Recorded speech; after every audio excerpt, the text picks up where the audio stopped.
तर किल्ले शिवनेरीवर शिरूर लोकसभा मतदारसंघाचे दोन्ही विरोधी उमेदवार अर्थात आढळराव पाटील आणि अमोल कोल्हे समोरासमोर आले। अमोल कोल्हे यांनी शिवाजीराव आढळराव पाटलांचे आशीर्वाद देखील घेतले। शिवनेरीच्या पायरीवर नतमस्तक होऊन दोघांकडून प्रचार सुरू करण्यात आला। वयस्कर व्यक्तीला वाकून नमस्कार करणं ही संस्कृती आहे असं अमोल कोल्हे यांनी म्हटलंय। त्यांनी मला शुभेच्छा दिल्या, मी देखील त्यांना शुभेच्छा दिल्या असं देखील शिवाजीराव आढळराव पाटील यांनी सांगितलंय।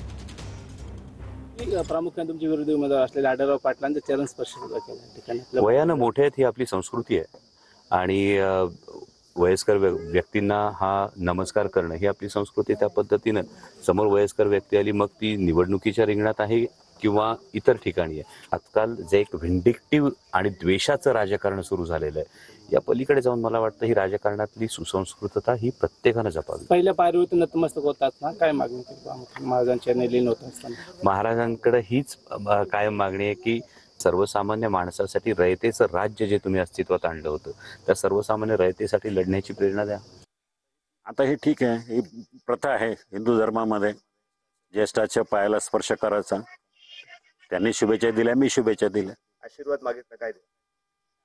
आशीर्वाद नाही मागितला, शुभेच्छा दिल्या।